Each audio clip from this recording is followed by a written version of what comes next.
And other field of application where low-dose medicine is very active is on skin allergies, and especially atopic dermatitis.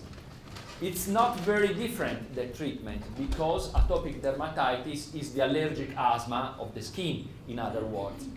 And since already you know which has to be the approach in terms of immune regulation in this type of patients, I will go directly to the results of our clinical trial.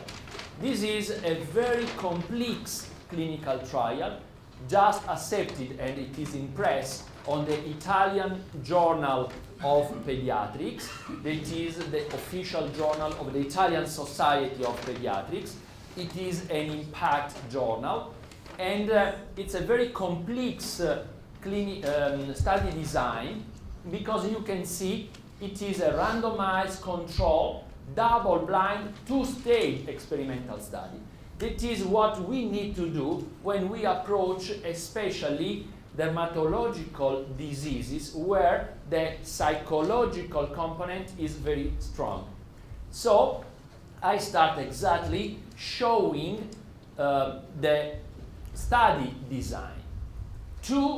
We enrolled 128 children divided in two groups. Group A treated with placebo, and Group B with verum, where the verum was the association, and this is the protocol you can apply on your children. Guna interleukin 12, you know why. Guna interferon gamma plus drainage Guna matrix. One group placebo, Group B with a low-dose medicine treatment. Both the group were treated for 8 months consecutively. After 6 months of follow-up, they were reallocated random in two groups. So the group who was taking the placebo were reallocated, some of them in still placebo, other in verum. Instead, all the groups, all the patients who responded to the therapy, placebo or verum, keep on taking the treatment. This is what we need to do, not to be attacked by anyone saying, yes, it's not well designed. This is the best study design ever for this type of diseases. These are some hints on the enrolled patients. You can see that both placebo and treatment group start from the SCORAD. SCORAD is the score of atopic dermatitis. The scale to measure the severity. And they were, you can see with the deviation, the same. That was a type of atopic dermatitis classified as mild to medium. And all these children had to have a number of relapses, more than 4 per year. So they were also being treated before with corticosteroids. And all the children had to present an acute phase of the disease. The two groups were homogeneous with a little prevalence of boys. You can see the age, mean age, median age. I mean, really very, very well designed. This is, they had a treatment. I want to show you exactly. Oh, sorry. The treatment, interferon gamma plus interleukin 12, 8 drops twice a day for children below 6 years. Otherwise, 15 drops twice a day for children over 6 years for 8 consecutively months, plus interleukin 12. Guna matrix with the same administration. You can see that I wrote in this scheme that is the triangle of the therapy, but in gray, also Guna liver. You remember that I told you when you have to drain the skin, drain the liver. But since in the paper they didn't use Guna liver, I put in gray. Honestly, if I was in your shoes, I would use also Guna liver with your patient. Let's go to the results, and you can see the results. The group treated with low-dose SKA cytokines registered a decrease of scoral between T0 and after 8 months of 54% versus 41% of the group treated with placebo. Maybe you can think, excuse me, 54% versus 41%. There is not a so big difference. Yes, but no, because since in the study design was allowed for these children to take corticosteroids or antihistaminics because of ethical reasons during the treatment, if we go to see the consumption of corticosteroids and antihistaminics in the two groups, there is a big difference between the group treated with placebo, high consumption, and the group treated with Virum, very low consumption. Is okay? So that's another data to say, no question, the Verum is much more effective. Another data that for us as researchers has been very, very interesting is that the decrease in the scorat continued in the follow-up at 14 months, arriving to 64%. I mean, even after stopping the treatment, the improvement went on. This is something huge, because even though the children were not more taking the medications, they were improving. Why? This is in research the so-called carry-on effect that sometimes we observe in treatment.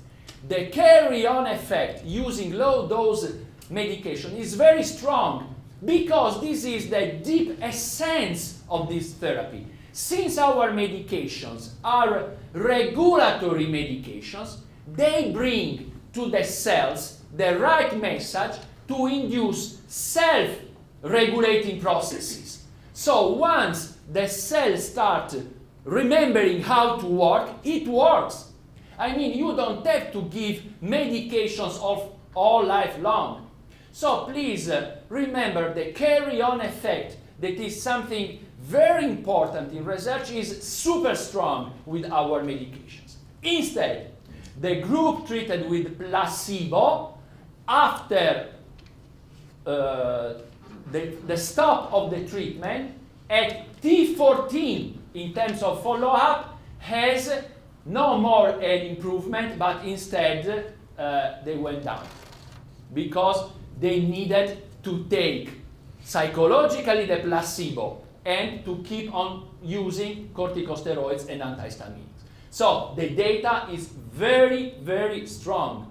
And please, from this study, remember the carry-on effect. So I think it's another hope of a biological treatment for these children. Besides the primary endpoint, that was the score, many secondary endpoints, prick test and a blood test, but also quality of life. For instance, in terms of quality of life, the most important one that has to be studied in atopic dermatitis is sleep disorders. These poor kids, because of the itch, they don't sleep. Instead, the sleep quality using the low-dose treatment was much better than using the placebo. Another sign that the therapy was working very well. So I'm very proud because this is our newborn baby in terms of publications.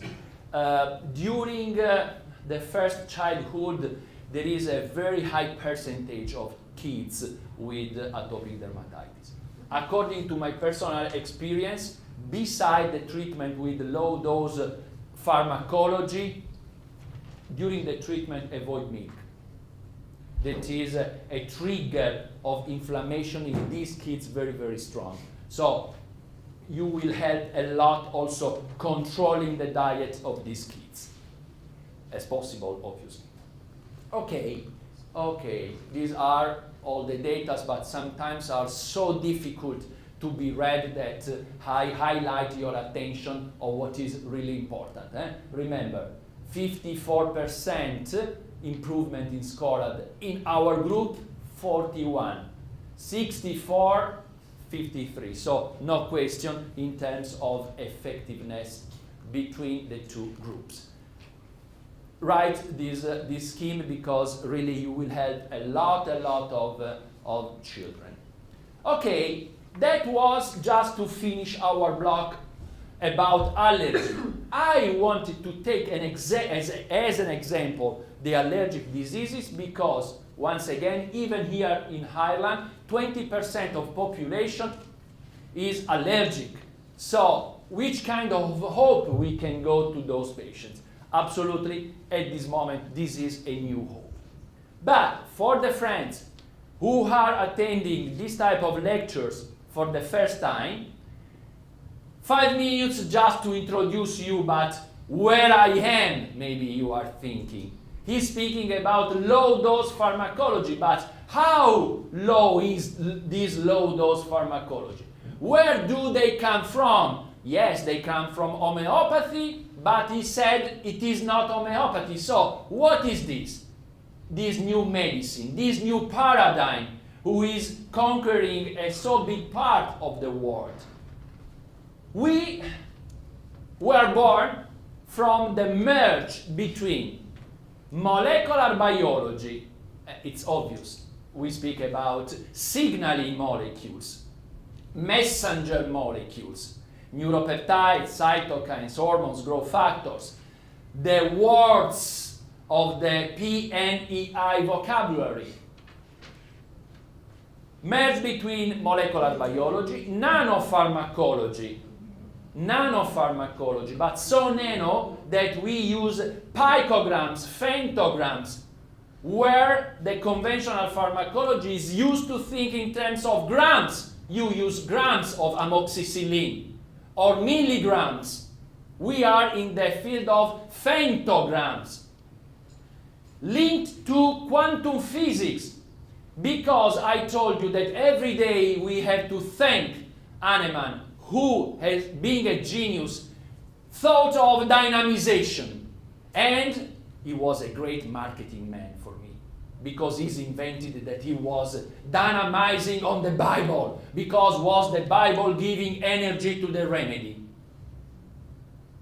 Was not the Bible. We can explain what happened when you dynamized according to quantum physics.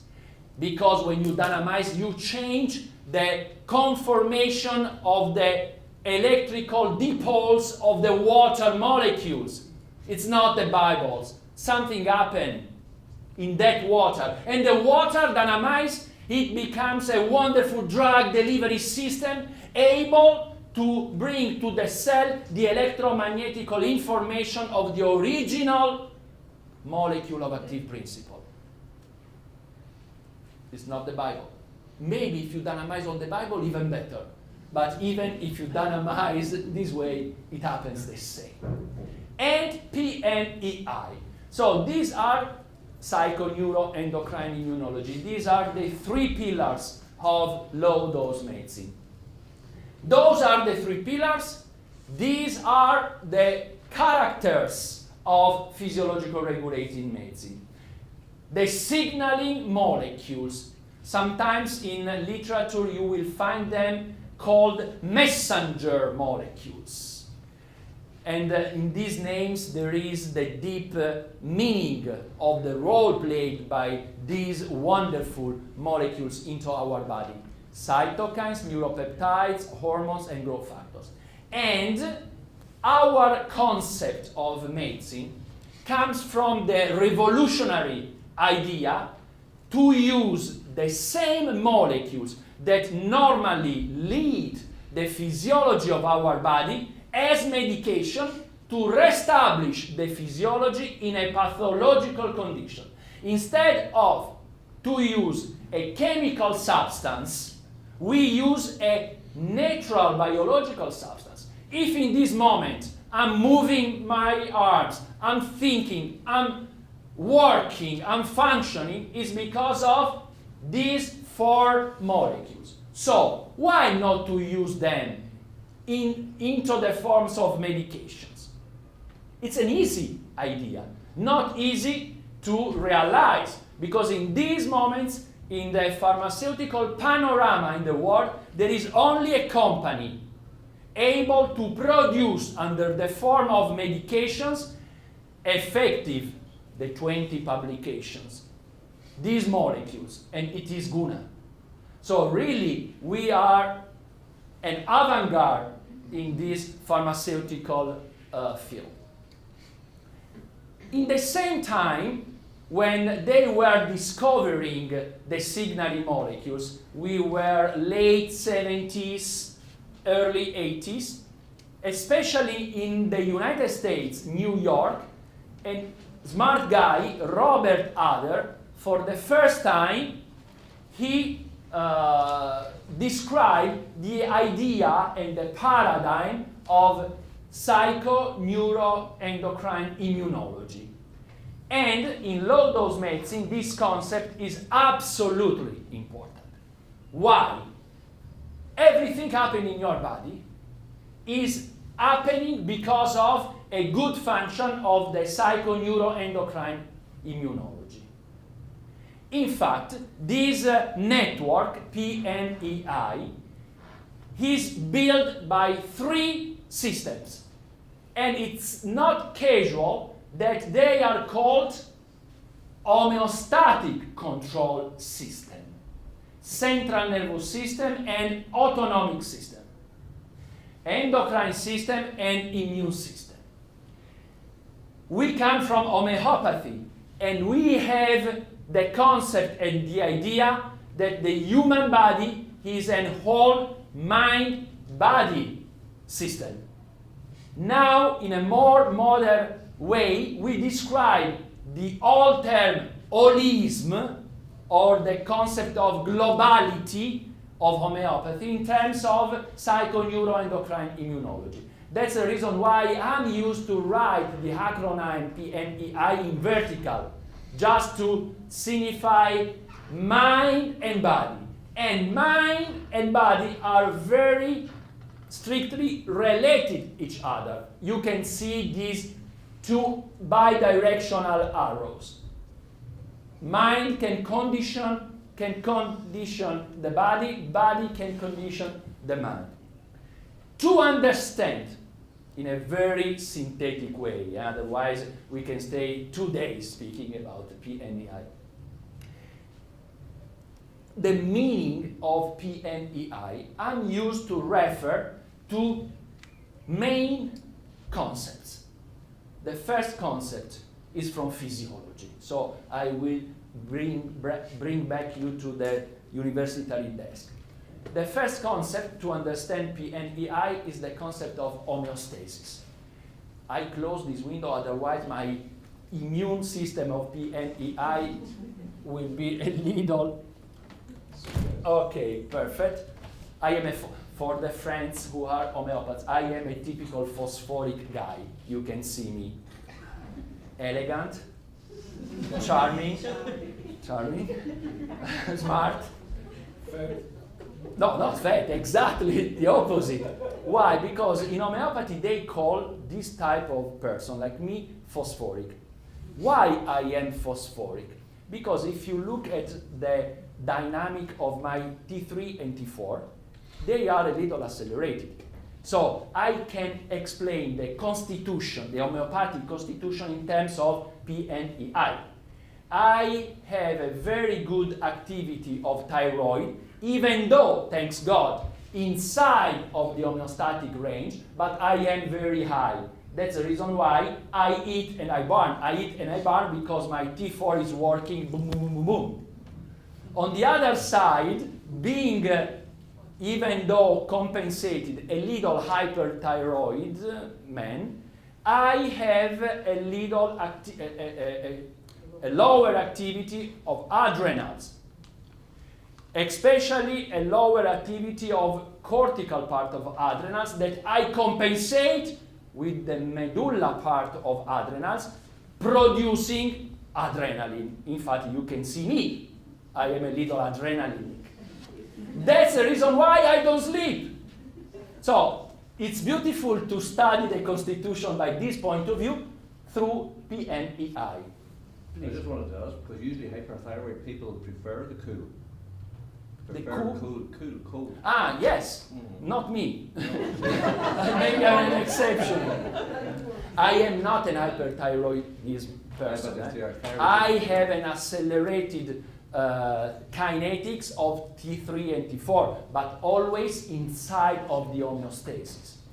But if you refer to homeopathy, you know that the phosphoric constitution is very sensitive to little current, drafts. Yeah, because if you try to explain the constitution to the theory of, I don't remember the guy, I have a constitutional myopathy. You say myopathy? Myopathy, okay. A weakness in some organs, and some of them are the organs of respiratory tract. So this is typical of phosphoric. Okay, so to understand PNEI, relate this concept to the concept of homeostasis. What does it mean? Which other terms we can use instead of homeostasis? Balance, equilibrium, physiology, health. It means homeostasis that the body has the capability to take under control the vital parameters. For instance, iron or glycemia. You have to be in homeostasis, in health, glycemia between 60 and 110 milligram per deciliter. Oxygenation, 90%, 90-80% of saturation of the blood. pH, please, my friend, how much important is pH in controlling the homeostasis of your body? And the range of pH homeostasis is very little. Is between 7 and 7.5. Below acidosis, over alkalosis, and they are two conditions incompatible with life. Temperature, 36, 37 Celsius degrees, otherwise you have the typical sign of inflammation. So, why is it interesting, the concept of PNEI? Normally, in conventional pharmacology, we have great medications to act directly on the vital parameters alteration. I don't know, insulin, metformin, or salicylic acid, or I don't know. But we don't have anything to act on the origin where the alteration in the vital parameters originated. That is an imbalance between the homeostatic control system in the PNEI network. Just to have an idea, consider the PNEI network has the big brother. Did you read the book 1984, Orwell? The big brother controlling everything. Inside of your body, there is this big brother. My God. The name of that big brother is PNEI. What happens if you have an alteration in one or more of the subsystem, that the vital parameters will be wrong. What happens if your immune system, instead of to be balanced, have Th2 working too much? Allergy. If you don't have the tool of low-dose medicine, you will be able only to act on those patients with antihistaminic drugs, able to work only on the symptoms, the vital parameters. But my dream is to act on the origin, here. Yes, but how can I talk to the immune system telling push up, push down, with the only words they know? Cytokines, hormones, neuropeptides. Which is the only company producing this vocabulary? Here we are.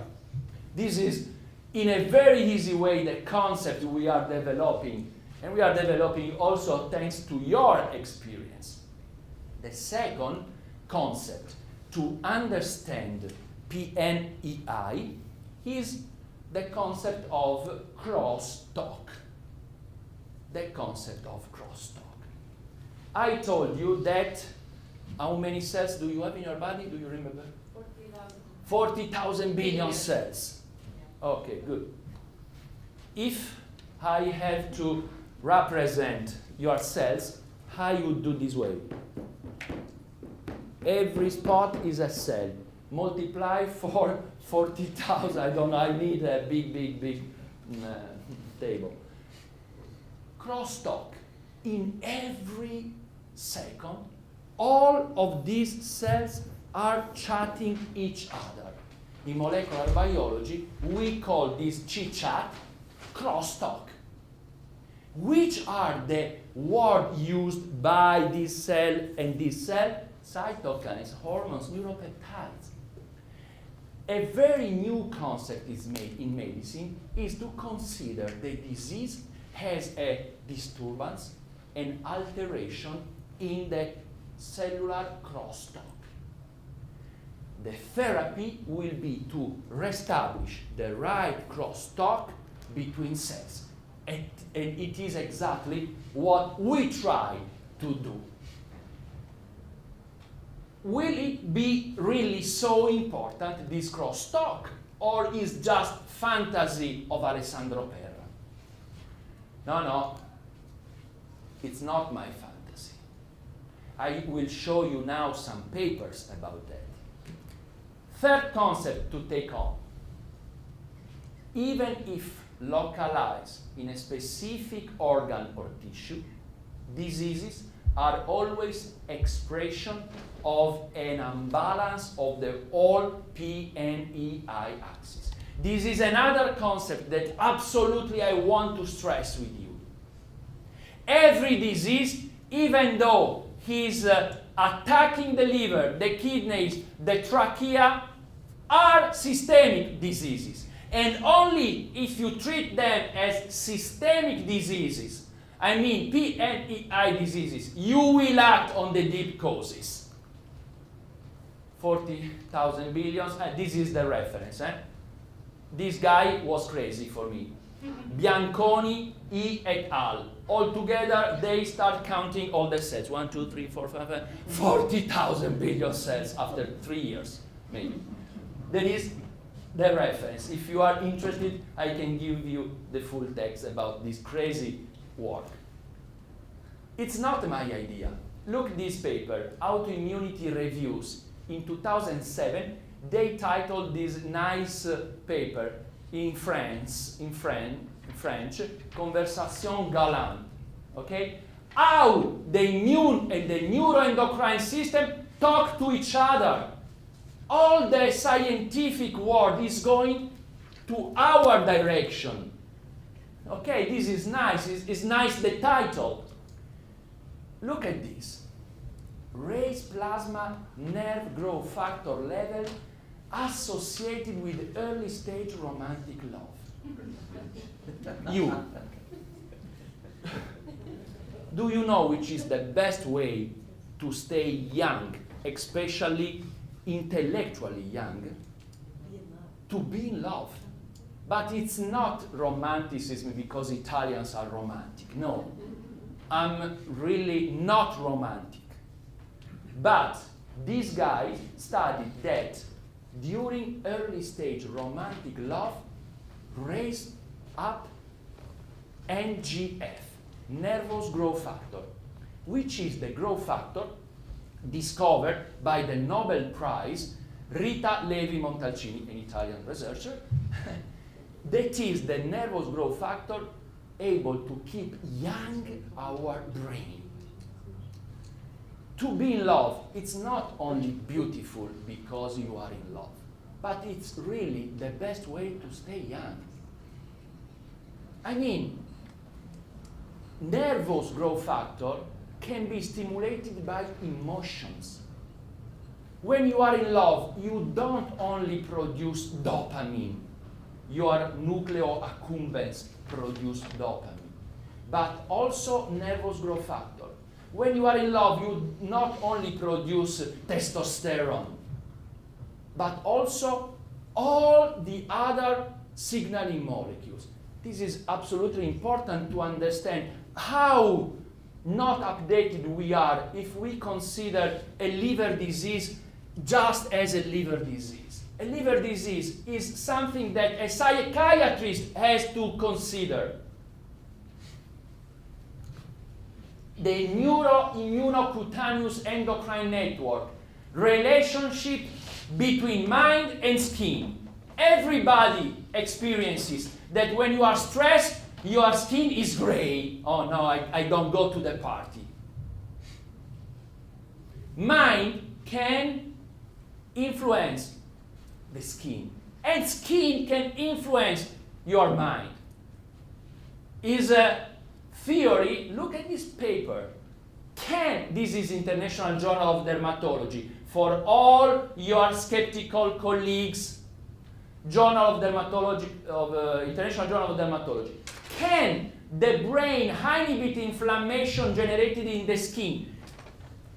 The brain can work as well as a corticosteroid, as well as salicylic acid.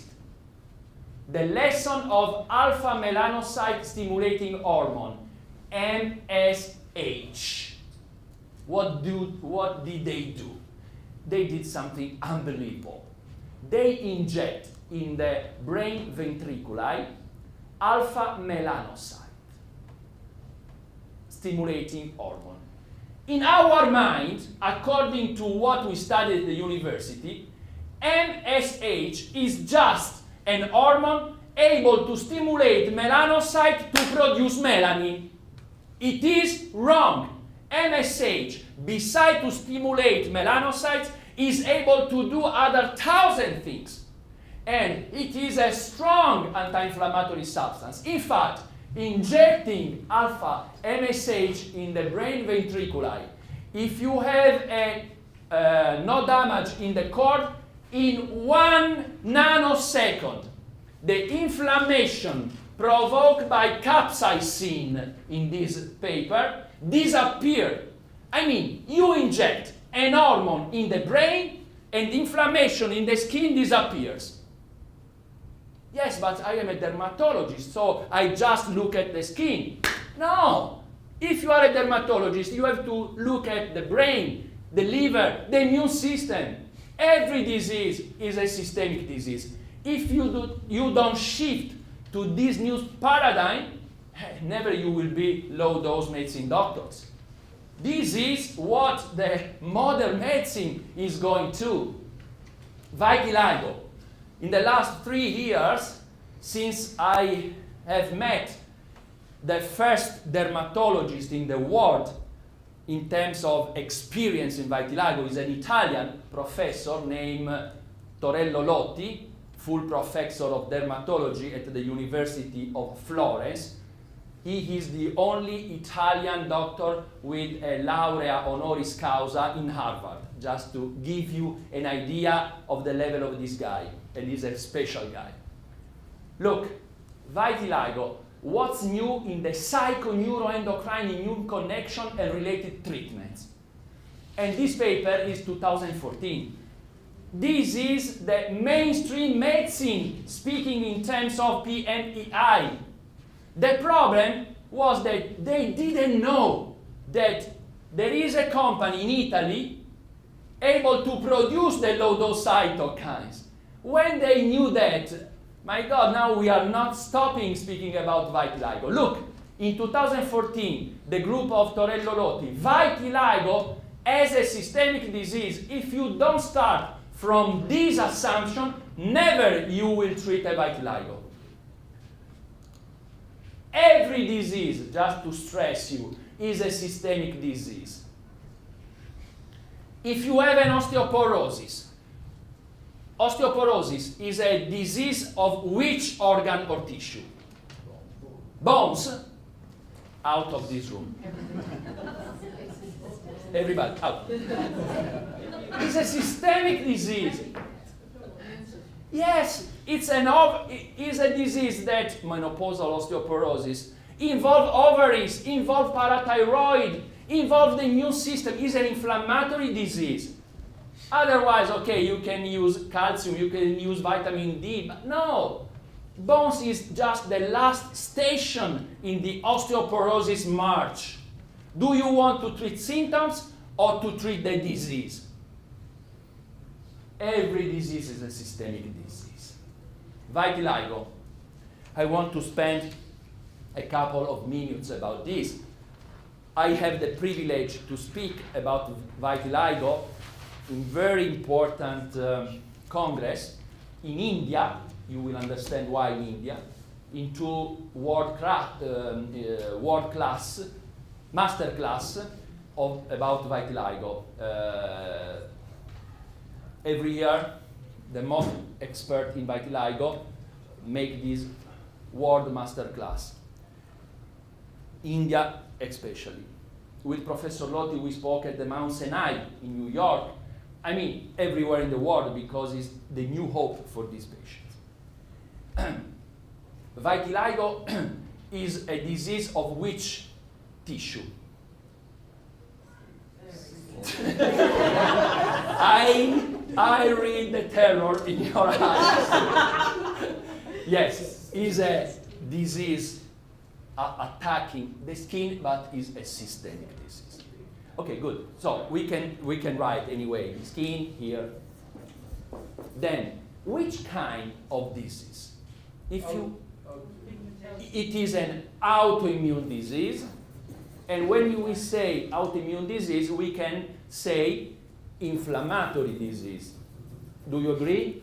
Yeah. And especially is a low-grade chronic systemic inflammation.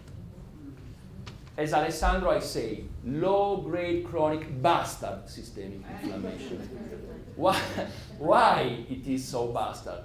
Because not treating that low-grade chronic systemic, sometimes without symptoms, inflammation, the inflammation keep on working, inducing the progression of the disease, metaplasia, dysplasia, neoplasia. So, it's an immune disease, autoimmune disease.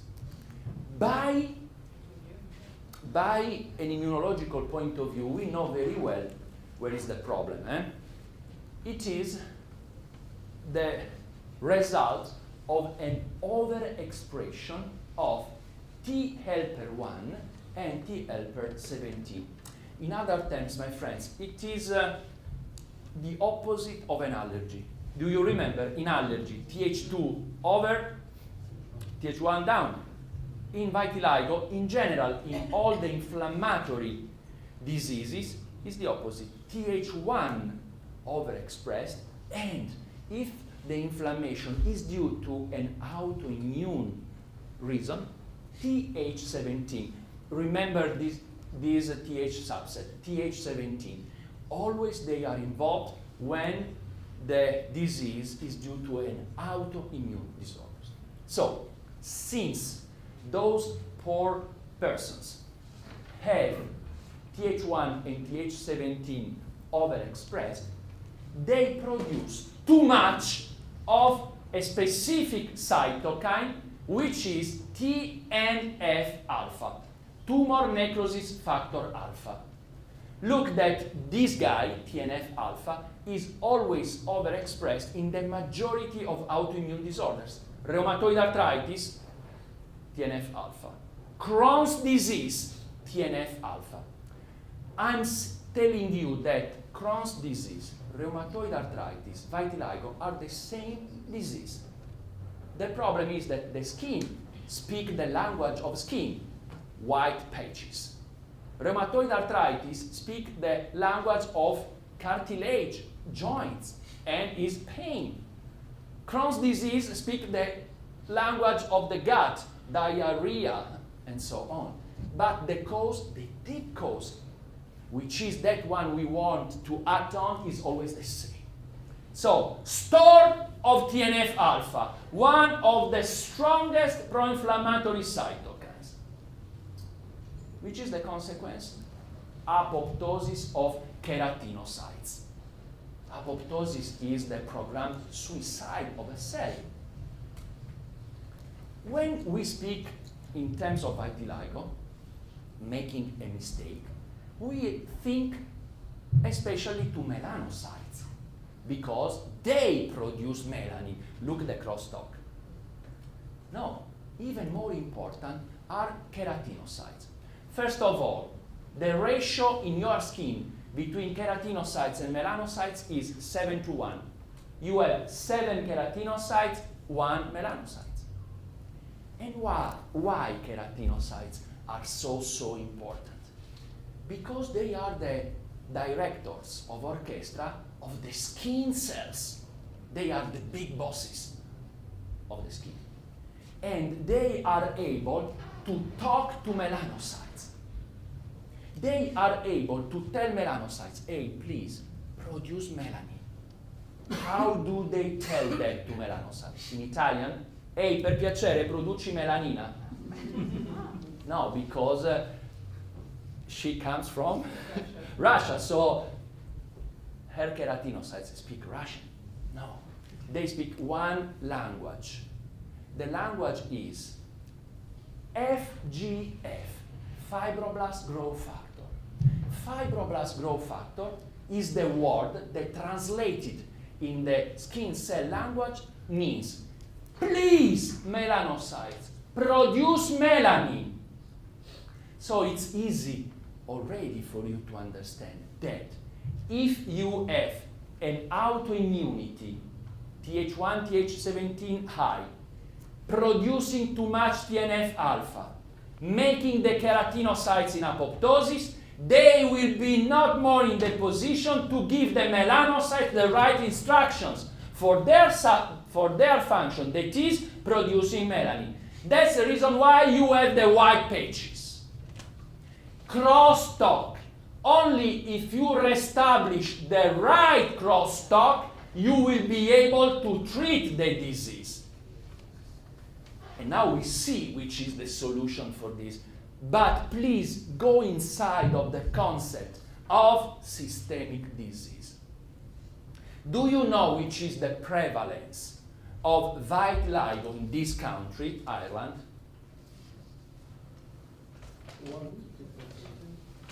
0.2%. 0.2%. In Italy it's 0.3%, because we have a little more sun than you, absolutely.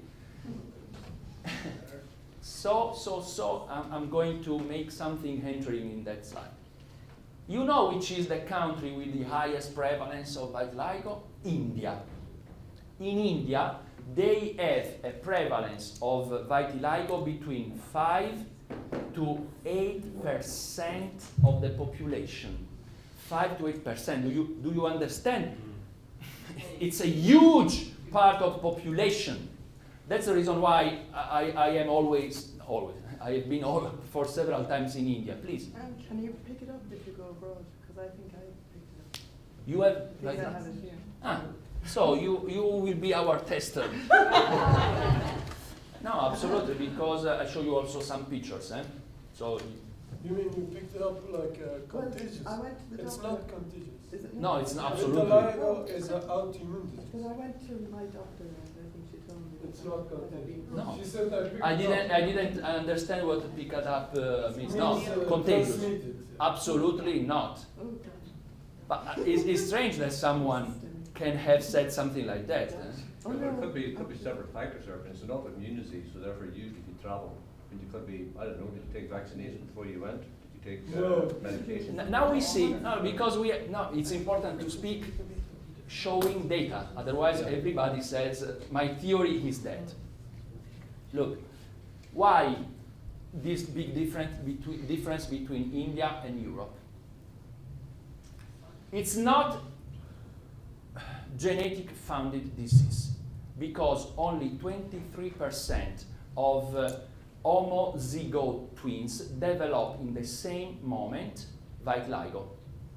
23% by a statistical point of view is not significant.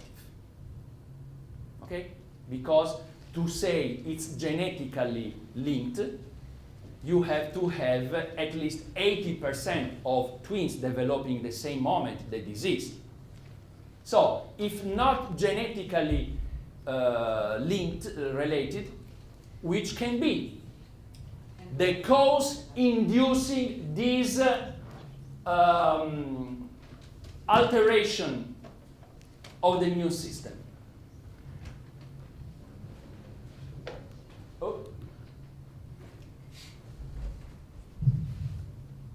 Which is the trigger making Th1 and Th17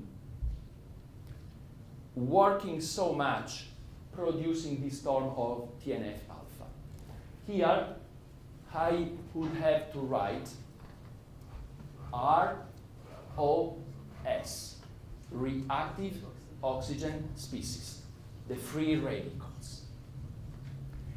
The free radicals start the expression of Th1 and Th17 producing TNF alpha.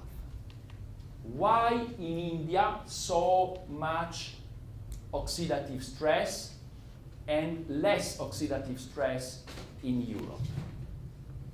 It's not genetical. So, to affect this big part of population, you have only two possibilities: drugs or food. Now, the most important theory about the onset of vitiligo by an autoimmune point of view is related to hyperoxidative processes due to food, and especially due to spiced food. And this is not the only reason of vitiligo, because also hyperoxidative processes due to light can be the cause, or due to stress, because I have a friend who became a vitiligo patient in one night after a car accident. Relationship between brain and skin mediated by hyperoxidative stress inducing the expression of Th1, Th17. In India, they eat a lot of spices, and especially one spicy that you know very well is turmeric, curcuma longa, which contains curcumin. Some of you are thinking, excuse me, Alessandro, but I prescribe curcuma as antioxidant substance. Yes, but it depends by the quantity. This is the reference, because curcumin, as well as histamine, as well as arsenicum album, has an hormetic effect, a biphasic hormetic response. If you use little control quantity of curcumin, you have an antioxidant effect. But being Indian, starting eating every day since you were 3 years old curcuma in your food, I mean intaking big quantity of curcuma, instead of to have an antioxidant process, you have a pro-oxidant process. And that pro-oxidant process affects the Th1, Th17. don't be scared now. I will not use more curcuma. Okay, because the curcuma you prescribe and the patient go to the pharmacy to buy is controlled.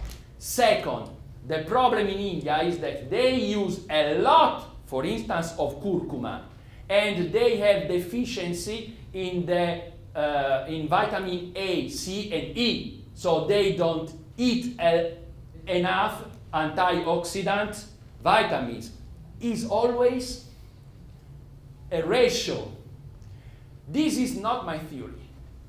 Nowadays, this is the theory of the world masterclass on vitiligo. So it's really something that we have to consider.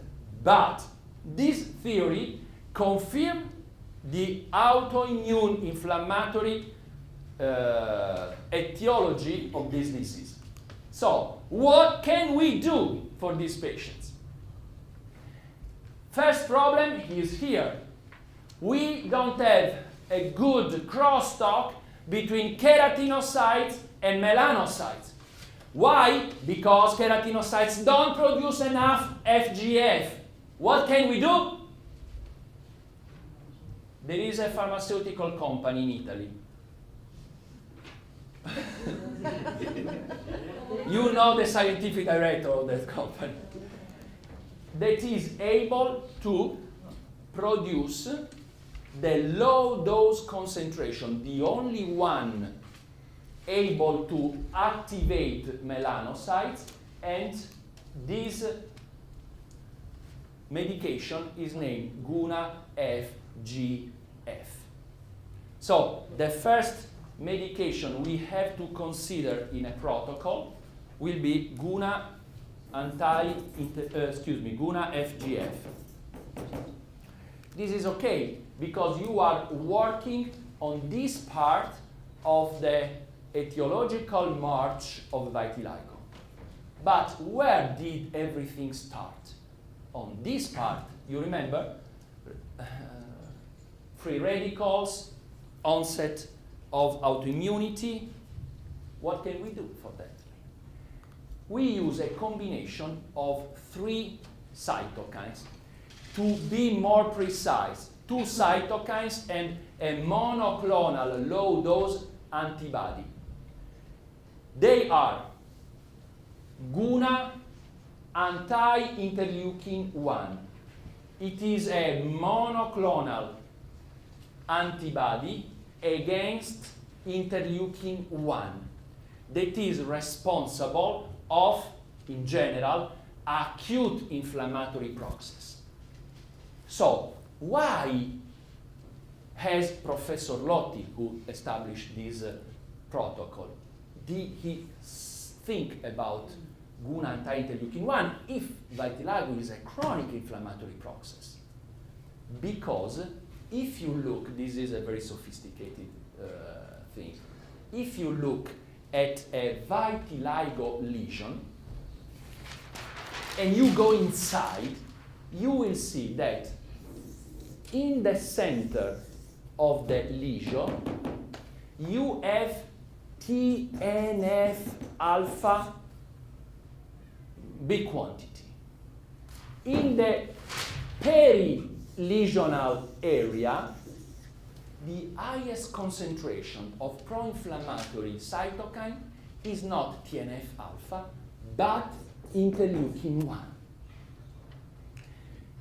One of the biggest problems of vitiligo is the spreading of the lesion.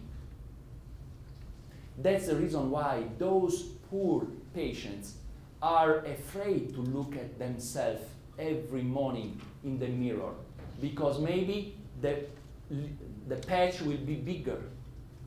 Which is the bastard interleukin conquering healthy skin? This one, interleukin 1. Because in the peri-lesional area there is a deposit of interleukin 1. That's the reason why Professor Lotti said, first of all, we need to stop the spreading. And to stop the spreading, we have to counteract interleukin 1. To counteract interleukin 1, you can use anakinra. canakinumab, rinolacept, allopathic monoclonal antibodies, which work very well, but being in high concentration, they stop completely the immune system, and your patient doesn't have more the problem of interleukin-1, but he doesn't have any Th1 cell-mediated immune response. So the first bacteria passing in the room will attack him. Second, interleukin-10. Interleukin-10, you will learn, is the most effective anti-chronic inflammation processes. Why interleukin-4? Interleukin-4, we already have said that this morning about Hashimoto's, is the interleukin able to keep under control Th17, which are involved in every autoimmune disease. So this is the protocol we apply in vitiligo patients. FGF, anti-interleukin-1, interleukin-4, 10, 20 drops each for 6 to 9 months, every day consecutively. I tell you 6 to 9 months because our clinical trial that I'm going to show you have been performed with the administration for 9 consecutive months. Yeah. Will that just stop the disease, or will it revert back to the pigmentation? Okay. We in the paper I'm speaking about, we treat the patient for 9 months, and the follow-up have been at 12 and 15 months. At 15 months, the spreading was completely 100% stopped. So my answer must stop at 15 months. What happened is that the patient, since he see himself repigmenting and blocking completely the spreading, doesn't want to leave the therapy. That is okay, because since we are giving low dose medications, you don't have any side effects. So the compliance of the patient is very, very high. Okay, so no problem. My suggestion personally, and this is a scholastic suggestion, is always that one to go on for the time of the protocol. In this case, 6 to 9 months. Then for 2-3 months stop, and other cycle of therapy. Then for 5 to 6 months stop. I mean, every time you stop, you double the stop timing. Okay, you remember the effect carry on? Exactly for that, because more instruction you give to the cells, at the end they will learn something. At the beginning, I have to tell you continuously, you are beautiful, you are beautiful, you are beautiful. And then sometimes you are beautiful because you are already convinced you are beautiful. Okay? Alexandra, what evidence you have? I give you now the evidence. Okay, we have 3, and then you remember to ask the question. We performed 3 studies, 2 preclinical studies, one on co-culture of keratinocytes and melanocytes in vitro, going to measure the viability of keratinocytes, intra and extracellular oxidative stress. The second, and it is this one, published on Journal of Dermatological Science. I will give you all the full text. I will copy my friend of biomedical all the full text, so you can read everything. Performed on skin obtained by biopsy of vitiligo patients. So I show you in a very synthetic way the results. Viability of perilesional keratinocytes from biopsy of vitiligo skin patients. You can see that the 3 cytokines, working better are interleukin 10, FGF. We also tried the beta endorphin. The best one is FGF. FGF is the one increasing the viability of keratinocytes, but also I can tell you of melanocytes, with a percentage around 16%. You can see also that the statistical significance is good, one asterisk, and the standard deviation is very little. This is the data about intracellular oxidative stress. And you can see that both interleukin 4, interleukin 10, and FGF perform very well, controlling at least for a 20% the intracellular oxidative stress. It's very good, even better, the extracellular oxidative stress with a reduction between 26% and 36% performed by interleukin 4 and FGF in comparison with the negative control, that is the perilesional skin not treated. So I can say that this combination of interleukins work both on viability and oxidative stress, and it is what we want. But even more important is the publication on Journal of Biological Regulators and Homeostatic Agents, vitiligo successful combination treatment based on oral low-dose cytokines and different topical treatments. It is a cohort study performed in 5 different countries, enrolling 200 patients.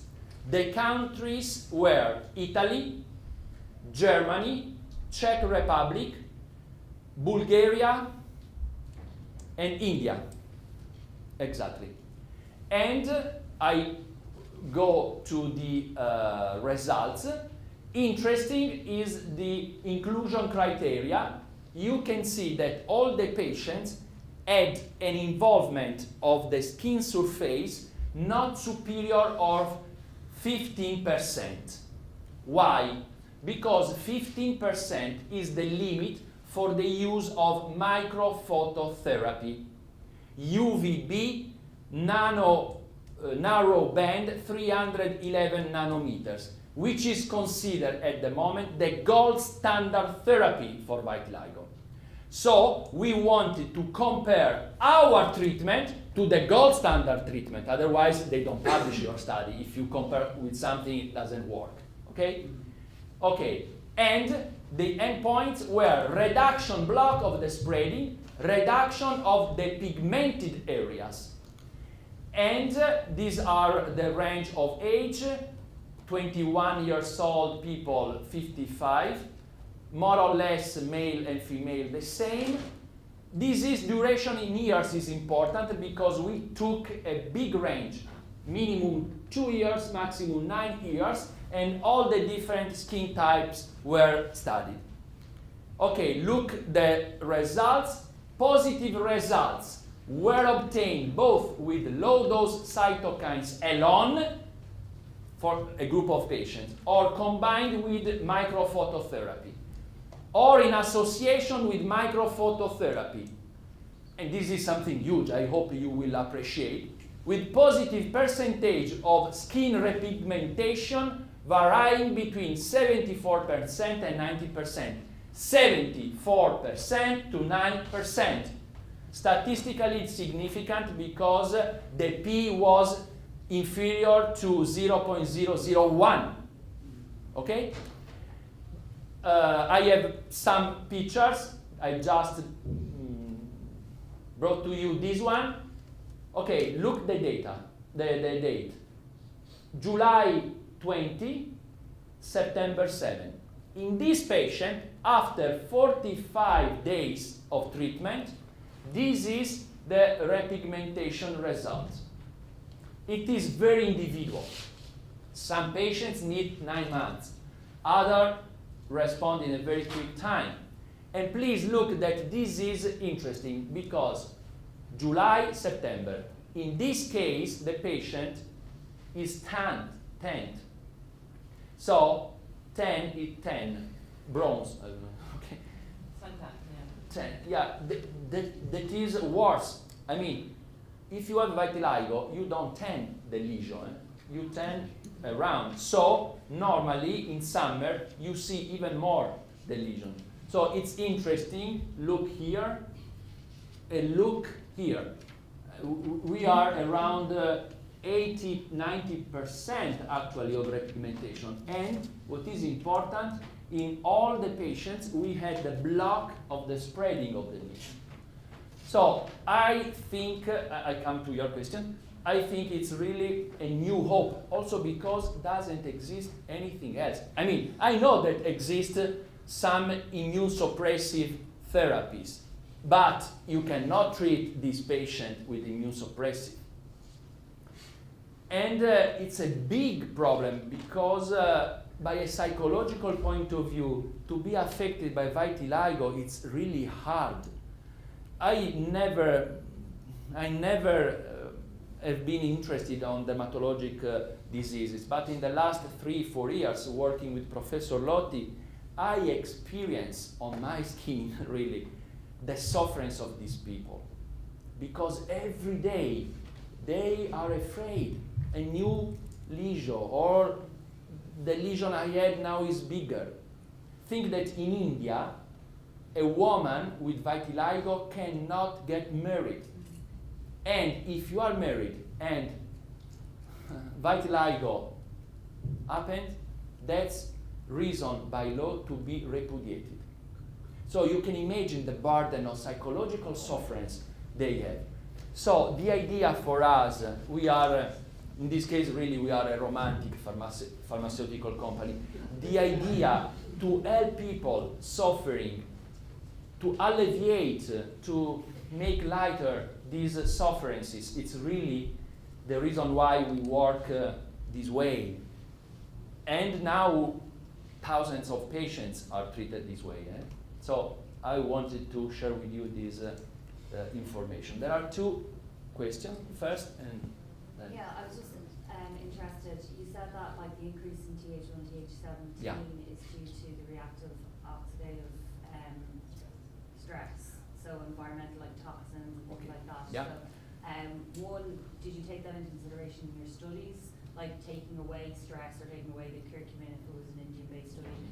And two, would you put that in as part of your protocol for treatment, as in to reduce sort of like the triggers Yeah. as opposed to just focusing on? Okay, no, we didn't consider in this study that variable, but is absolutely true to act on that. The problem is that reactive oxygen species work on the onset of the disease. I mean, to develop vitiligo, you have to have a sort of predisposition to the autoimmunity, Th1, Th17. But I don't know if you use the term latent. Yeah. Latent. Yeah. Okay, this overexpression can be latent for all life long, unless some epigenetic, because it's not genetic, some epigenetic triggers can intervene.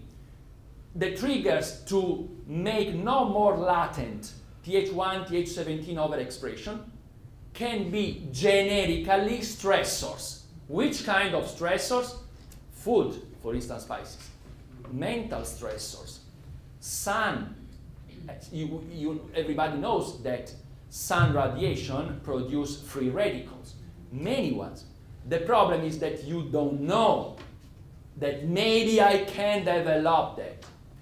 It's important to avoid to continue to be under oxidative stress. So for sure, if we perform another study, removing the possible cause of pro-oxidative stress, maybe the results could be also better. Okay?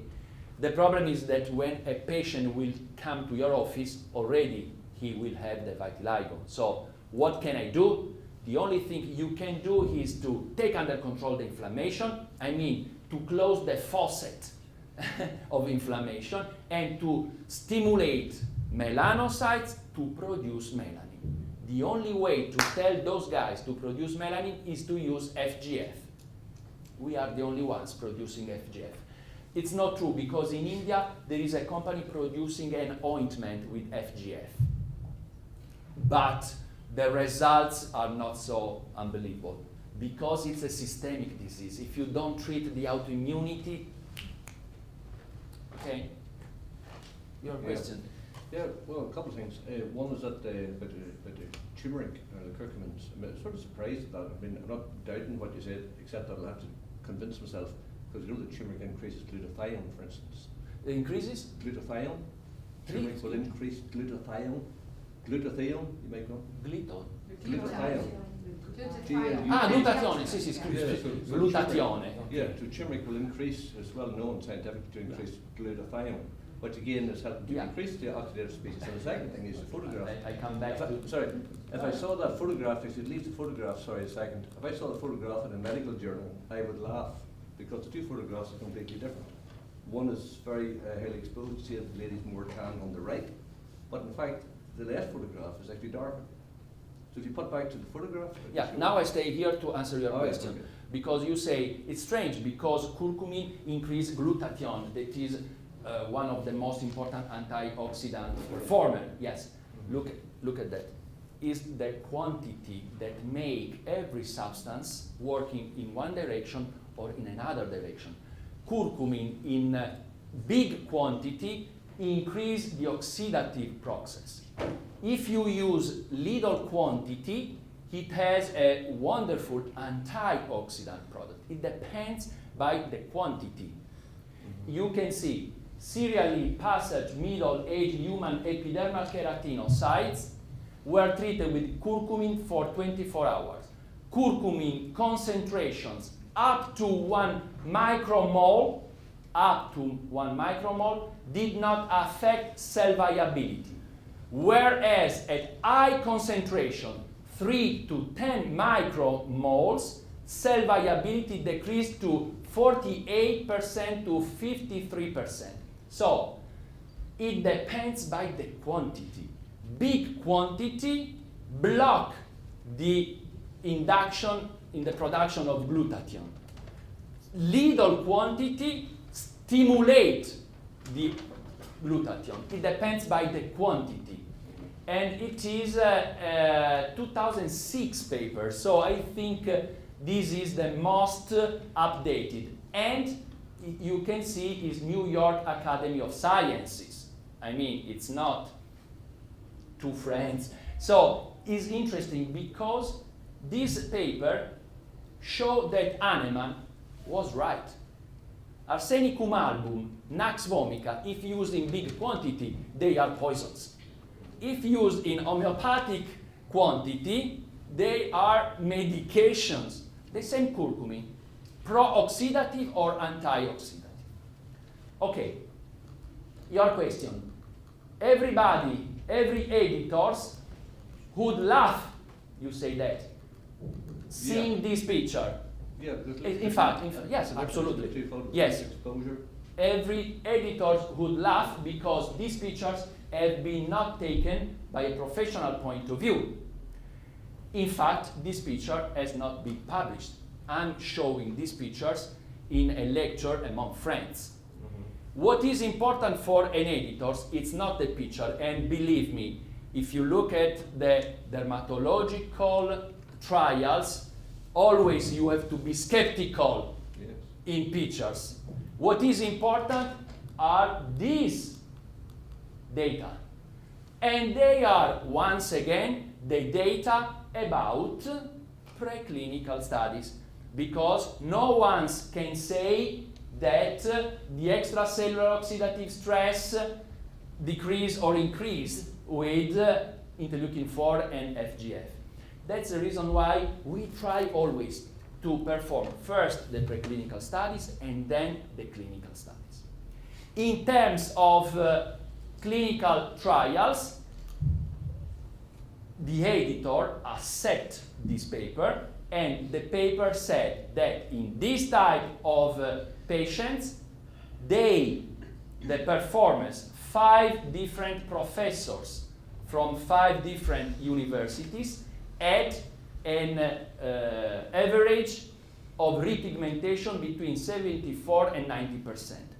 This picture has been taken by a friend of mine named Marco Del Prete, who is not a dermatologist, he is a nephrologist.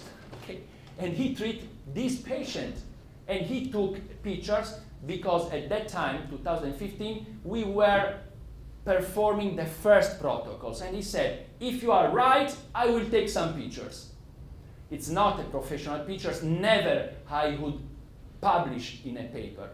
But if you look at this type of journals, more than the pictures, they want to publish the data. And we have the data of extra oxidative stress and keratinocytes variability. This is just between us, okay? Anyway, I think it's evident. You can criticize, I like criticism. I like when I have to face someone skeptical, because it's right as a scientist to be skeptical. But anyway, there is a difference. Okay. Okay. Once again, as I drink a glass of water, this is the protocol. In this case, I put 3 to 9 months because it's really very individual. Professor, is the measure of the lesion of vitiligo on the body surface is relevant to your protocol and treatment, or a small lesion, for example, in that neck, or an expressive lesion all over the body? Is that important for this protocol? Okay, thank you. No, it's not important for the protocol. We relate the protocol to the involvement of 15% because that's the limit for the use of microphototherapy.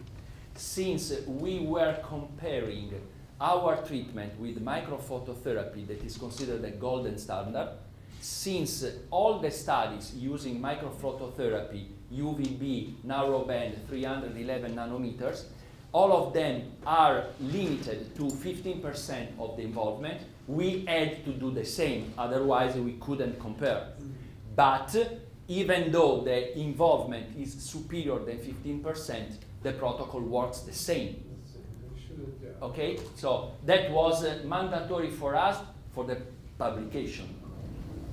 And second part of question. No question. Where problem, you say that interleukin-1, we have to stop the interleukin-1 in that pathogenesis of the vitiligo, because that's the one which attacking expanding the lesion more and more. As a result, the person losing his melanocytes and white patches. Where do you get this product in or anti-interleukin-1? How do you make it in your preparates or your medication? How do you get from what? Is it synthetic? Is it coming from another patient? Or is it, what's the source? Or is it coming from animals? Okay. All our cytokines are synthetic cytokines because you cannot produce from the blood. And they are from murine origin, from mouse, produced with the recombinant DNA technology passing in Escherichia coli. Okay? So you take the part of DNA from the mouse codified for interleukin-10. You insert that part in the Escherichia coli, and Escherichia coli in vitro start producing a lot of interleukin-10. So they are synthetic, animal origin, DNA recombinant cytokines. About anti-interleukin-1, anti-interleukin-1 is the only antibody we have. So we took, not we, other pharmaceutical company, we prepared them. They took interleukin-1 from mouse, inject interleukin-1 of mouse into a rabbit. The rabbit start producing antibodies against the interleukin-1. They took the DNA codifying for the antibody anti-interleukin-1 and insert in Escherichia coli. So it's not easy to. So really, we are at the top of. Yeah, it's we are at the top of the top. If you are interested, we buy the interleukins from Sigma Aldrich in Colorado. Sigma Aldrich is a big pharmaceutical because you have to be involved in biotechnology. And then we prepare in our laboratory with the pharmaceutical technique named sequential kinetic activation, producing them in picograms, femtograms. Okay? But we don't produce the interleukins in our laboratories. I always interested in this kind of question because I remember the source of medicine, which coming from where it's coming and from which country, is really interesting. Like 10 years ago, I remember doing cardiology, part of my rotation in the hospital. There was a lack of Clexin in the hospital. Clexin is a type of low molecular heparin for anti-clot patients and treatment of DVT and PEs in the hospital. There was lack in the market. There was nobody could find this Clexin, and the reason was this was coming from China, and this Clexin was coming from the gut of the pork. Yeah. Pork. Pig. And the pigs, and the pigs was contaminated with some kind of microbes, and as a result, some patient was in the hospital here in Ireland got diseases, especially diarrhea, and they stopped buying that. No, as you have understand, as you have seen, Guna, it's really copyleft because I told you everything. Consider that in Italy we have procedures that are the strictest I think in the world, because Italy is the country of bureaucracy. So we have inspection from the authority every month, more or less, and it's obvious all the providers of substances has to be GMP, good manufacturer producers. If a Sigma Aldrich is much bigger than Guna, obviously is GMP, otherwise we cannot use anything. Every plant we use in our medication, Nux vomica or Arnica, has to be GMP, so we are super controlled. So the quality of the substance and the safety is really 100%. Beside that, otherwise on my children I wouldn't use that. This is off of records, but if you use on your children, it means that they are safe, clinically safe. Can we use FGF and VTL? That's what. Okay, VTL is a medication available on the US market. On the US market. VTL. I don't know if you have VTL. Yeah. You have Yeah, VTL. we do. Yeah, we do. That's what I use. That's good. I didn't speak about that because I didn't know. Also in Ireland, yes, but because you are the fathers of the pilgrim fathers in the United States. Okay, in the United States market, we produce, but also for Ireland, I don't know because we are in 33 countries, a multi-component medication where you have interleukin, anti-interleukin-1, interleukin-4 and interleukin-10 all together. So in terms of expense, it's much less. Great. But it doesn't contain FGF.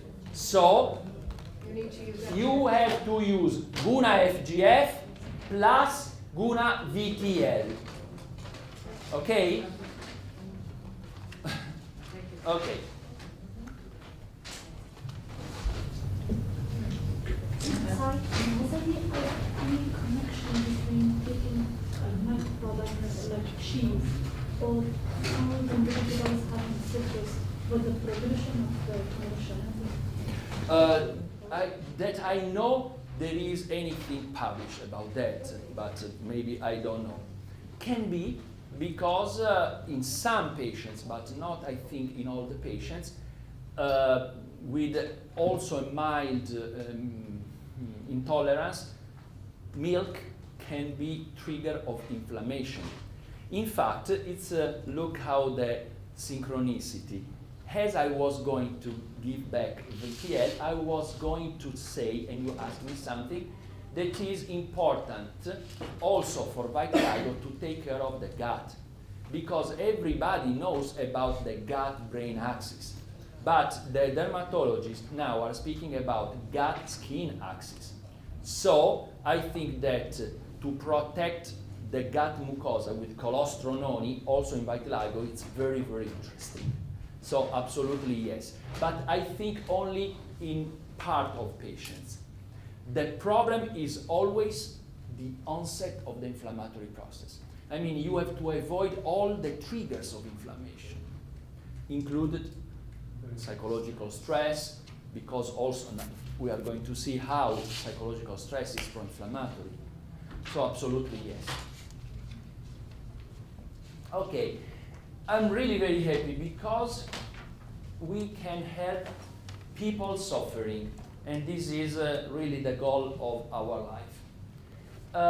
Okay, these are the medication. I'm sorry, I think that I changed the slide because here I had Guna VTL, but I didn't know in your country. So here, write Guna VTL, Guna vitiligo. The best way to administer this type of drugs when you have to combine more than one is to put in a bottle of water 40 drops each product every day, and the patient will drink from the therapeutical bottle. This is the best way in terms of compliance for the patients. It doesn't have to remember, did I took a... Second, you hydrate the extracellular matrix. Third, to drink is the best way to drain. Okay?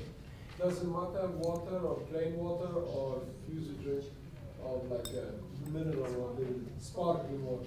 Honestly, if you want to be precise, still water with a very low fixed residues of and electrical conducibility, but water. Liquid, I don't know what. Okay, that's absolutely the best. If you are thinking maybe, hey Alessandro, can I use also Guna Matrix? Absolutely yes. Or especially in those patients who have been treated already with synthetic medications. Anyway, my duty was to show you the protocol used in the preclinical and clinical study. Excuse me, if you do use Gunametrix, would you do Gunametrix and then start on this? All or together, would you do all together, yeah. For Then, any protocol? yeah, in the ideal world, first you drain the patient, then, but if you start draining the patient without treating him, he said, okay, bye-bye, I go to another doctor. Okay, so I think that it's better altogether, to be very pragmatic. Yeah, also because it's the synergistic activity of these drugs really working. Thank you very much for your questions. Okay, always staying in the field of dermatology, we also have performed three studies, 2 clinical trials and 1 preclinical study on psoriasis vulgaris. We are always in the field of autoimmunity. We know quite well which is the picture of the involvement of the immune system in psoriatic patients. And once again, look, you have Th1, Th17, as well as in vitiligo, as well as in Crohn's, as well as in rheumatoid arthritis. In psoriasis, you have an upregulation also of Th22. That is another pro-inflammatory Th subset. These T cells produce too much of these cytokines. Maybe you are becoming familiar with them, TNF-alpha, interleukin-17, which are dramatically pro-inflammatory. It's always the inflammation the problem. They work on the psoriatic keratinocyte activating the NFKB, which stimulates the DNA of the keratinocyte to produce pro-inflammatory cytokines. I mean, psoriasis is another typical low-grade chronic inflammatory disease. What is interesting is that the psoriatic keratinocyte commits suicide because beside interleukin-1, 6, 8, and TNF-alpha, which make the keratinocytes becoming mature earlier than 28 days, they produce also interleukin-18. This interleukin, with a negative feedback, stimulates the immune system in the part of Th22, 1, and 17. So, are the same keratinocytes that continuously trigger the immune system. To do what? To inflame itself. It's crazy. So it's important to stop this vicious cycle. Once again, before we start with the preclinical study, low-dose cytokines reduce oxidative stress in primary lesional fibroblasts obtained by psoriatic patients. You can see that the production of reactive oxygen species went down in comparison with the untreated cells very well with interleukin-4, 10, FGF, always them. Then we performed the clinical trial using interleukin-4, interleukin-10, and this new interleukin, interleukin-11. Do you remember when I told you that the psoriatic keratinocyte commits suicide producing interleukin-18? Well, interleukin-11 is the interleukin able to block interleukin-18. So, from one side, you have interleukin-10 to manage the chronic inflammation. Interleukin-4 to block Th17, which are responsible of autoimmunity. Interleukin-11 able to block the suicide. I mean interleukin-18. According to this multi-center study performed in Italy, we gave 20 drops twice a day each in Guna interleukin for 3 consecutive months. And the results are, just to be synthetic, in terms of PASI. PASI means psoriasis area severity index. It measures how big is the lesion. An improvement of 55%. In other terms, the lesion was reduced of the half. Very important. Now this is journal highlights signed by Professor Lotti and Jana Erkogova. Jana Erkogova is the full professor and a chair of Dermatological Institute of Prague. Is a very important dermatology. Why I'm telling this? Because this is not something regarding the homeopaths. They don't know what homeopathy means, just to have an idea. And they are researchers. They only use something that has been demonstrated. So, reduction of half of the lesion, and in terms of DLQI, that means Dermatology Life Quality Index, an improvement of 56%. For instance, sleep disorders, how they see themselves. So we can say that with this protocol, in the patient doesn't disappear the psoriasis, but improve for the 50%. And I think that it's not too shabby. Also because the alternative are, once again, immunosuppressive or corticosteroids. So another good experience in dermatology. Professor Lotti performed a little different study using always interleukin-4, interleukin-11, and instead of, interleukin-4, interleukin-10, and instead of interleukin-11, anti-interleukin-1. Because he said, hey Alessandro, good anti-interleukin-1 is the strongest anti-inflammatory medication I ever had. So he's fixed with anti-interleukin-1. And he had more or less the same results. Anyway, just to tell you, and he published on Der Autarzt, that is the journal of the German Society of Dermatology. Okay, I show you, it's at what time we have the coffee break? In 1 minute. In 1 minute. So, no, it's perfect because I finished the block of dermatology, but in reality, I was not speaking, I didn't want only to speak about dermatology. I use dermatology diseases to stress the concept. Every disease is a systemic disease. Second, we are 40,000 billion cells continuously cross-talking each other.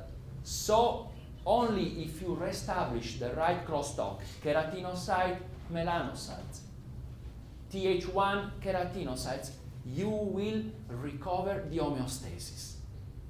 I wanted to stress that concept because the goal of this seminar is not to give you protocols. Otherwise, in 30 minutes, I give you all the protocols and then bye-bye.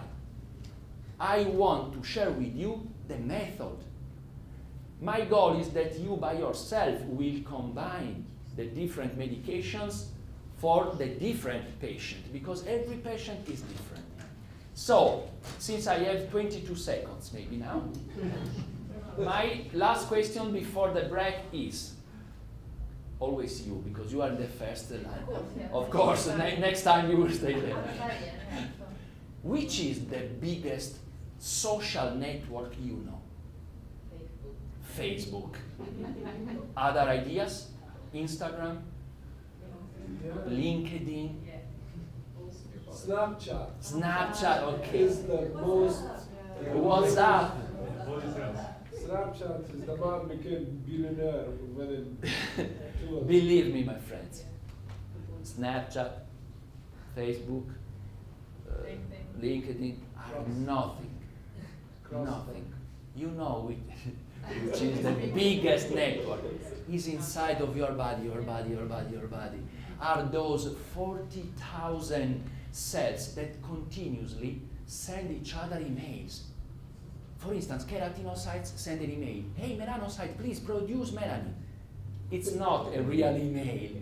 It's the FGF. And where all your emails travel? On internet, you say. You know that you have an internet in your body. It's the extracellular matrix.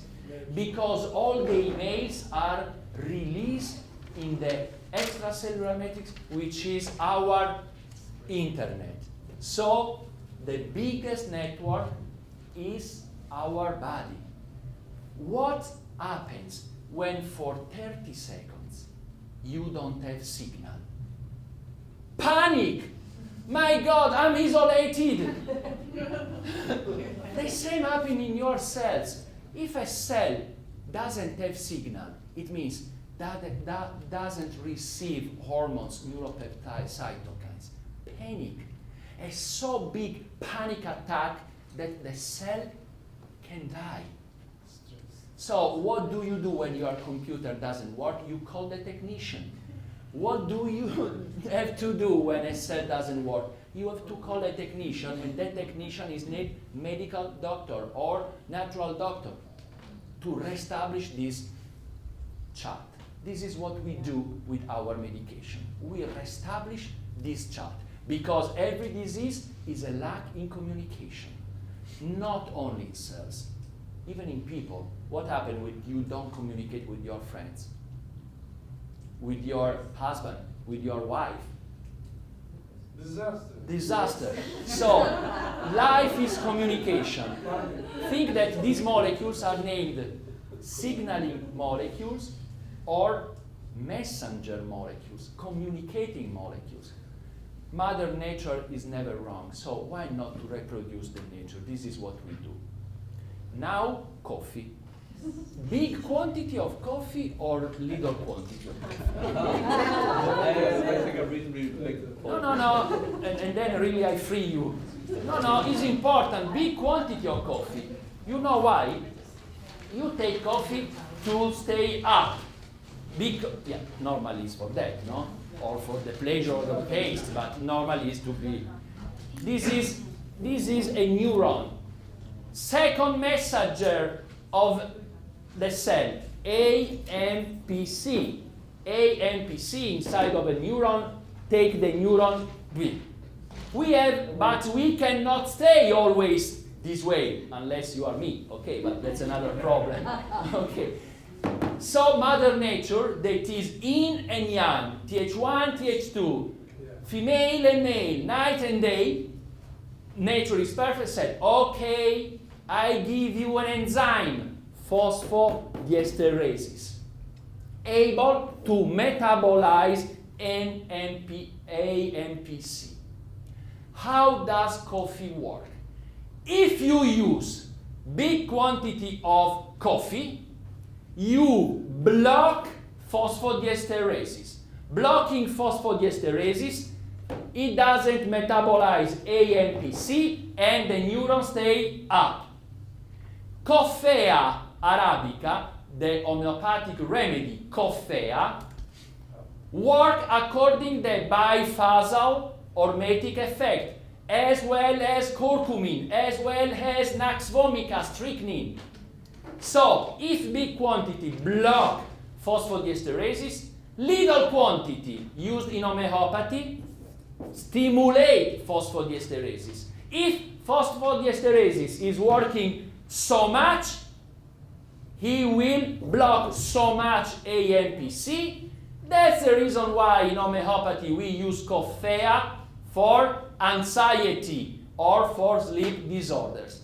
So now, since you have to follow me for other 5 hours, I'm scaring you, take liters of coffee. Okay.